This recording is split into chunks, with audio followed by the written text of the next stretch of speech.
Robin of Locksley survived the burning sands of faraway lands as he served his role in the unforgiving Crusades. He emerged unscathed from deadly skirmishes just to become an exile and face mightier enemies in his own home country. After his previous hideout in Silwich, which was razed to the ground, the forests of Sherwood granted refuge to him and his retinue, while its new rulers threatened all. King Richard the Lionheart's untimely demise plunged England into chaos and left roving bands and their petty warlords free to fight amongst themselves for territory and influence. The Sheriff of Nottingham, a murderer and usurper, exploiting the pervasive lawlessness, pillages one area after another, increasing his power and leaving the poor residents of Sherwood at the mercy of wild fate.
I always worry when you're away from home for long, Robin. My good friar, the sheriff will face death well before I do. Hoity as always. I'm just glad to see you in good health, friend. Don't worry, we're not in danger this time. We're safe here. I can't help but worry after that nightmare when the Crown's men discovered our old home. This time they won't run into us. We're well hidden. I saw to that. The previous settlement was so splendid, too. But I know you all too well, you crafty fox. Fighting back matters to you, doesn't it? What matters is everyone made it out alive. After I defeated Black Henry and freed Marion, the sheriff completely lost his composure. I must stop the enemy before he becomes too powerful. Enemies, plural. The king and the sheriff don't stop at their own henchmen. You constantly hear about even more scoundrels plaguing the surroundings of Nottingham. King's allies grow in numbers. Some are bought with land assignment, others threatened with death and confiscations. We must weaken the grip of the king and the sheriff if we are to feel safe here. Definitely, Robin. Why, just recently, little John got his shirt all cut up. We can't have you all take risks like that. He'll recover. You know him. We each have our crosses to bear. You say so yourself. Well said. You know, you may be right. This settlement seems secure. This time no one will find us. Time to let an arrow loose right into the beast's heart. I believe you, dear Robin. But before you do that, you must regain your strength. Setting up a new village is exhausting work. Eat something. Have a drink. Rest in your home. We'll talk later.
Have you already managed to get some rest?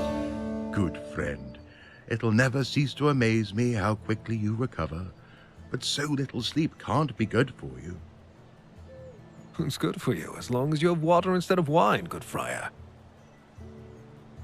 So you say. But those who sleep long aren't quick to sin. I'll be keeping my wine.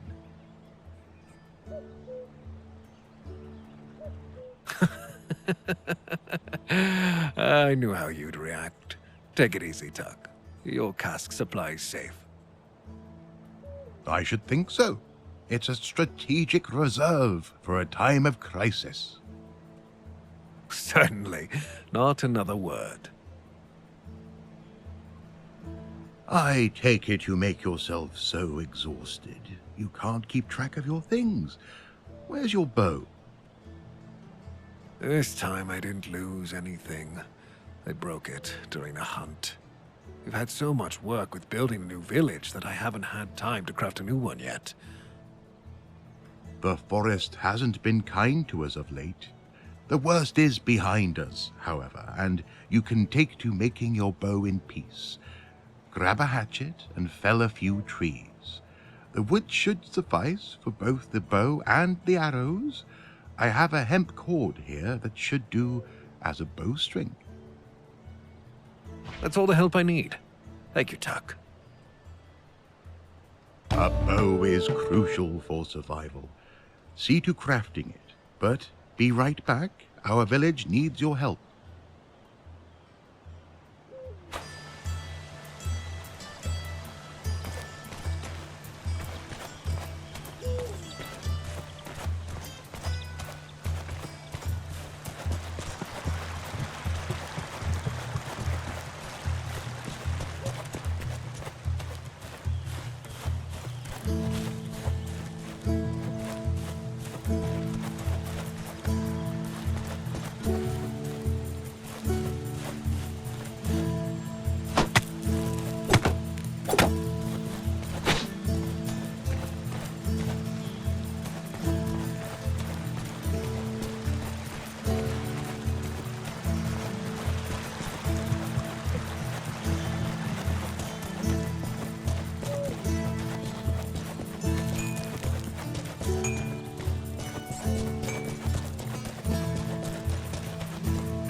This bow is a start, and it'll leave you with fewer reasons to fear.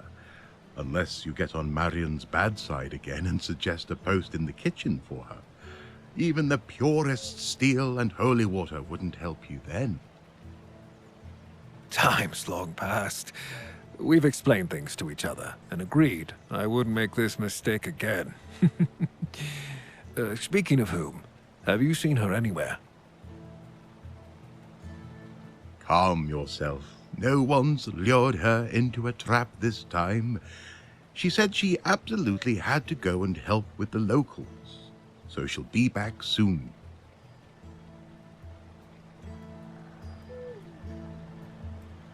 That sounds like her. You said you could use my help here? Yes, there are many things we need, food being most urgent. A better archer couldn't be found in all of Sherwood. Before you set off to take from the rich, perhaps you could use your skills to aid us. I'll gladly try out the new bow. Stoke the fire. We're having a roast tonight. I'll leave the meat in storage.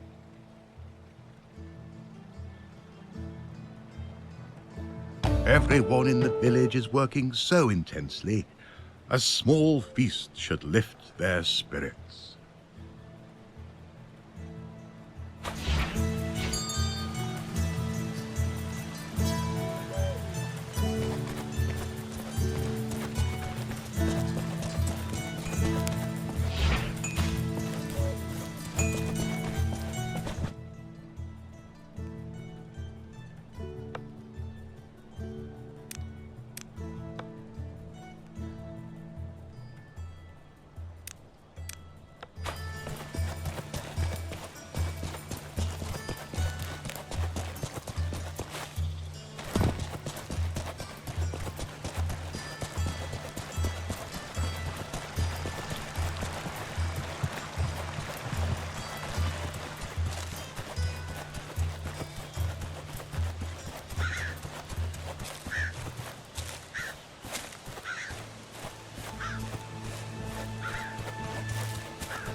saints and heavens above, you're back safe and sound, good Robin.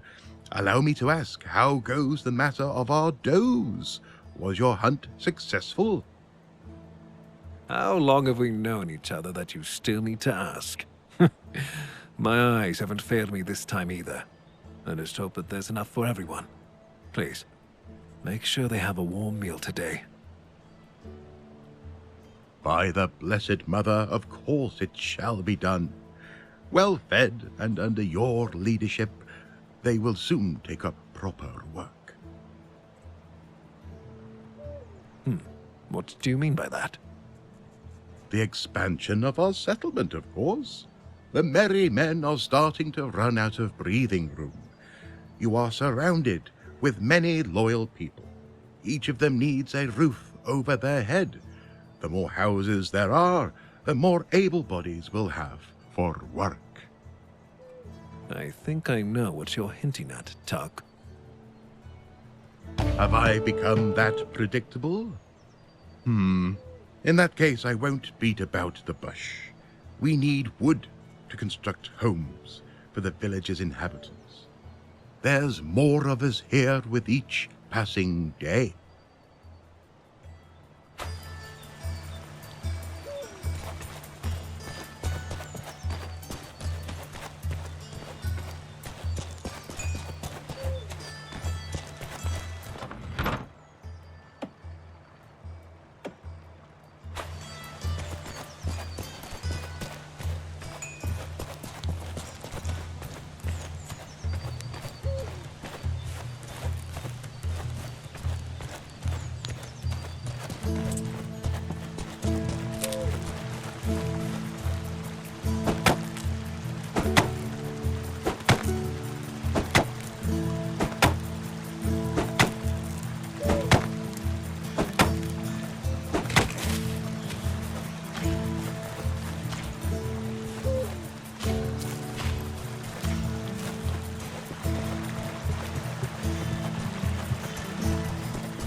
There you are.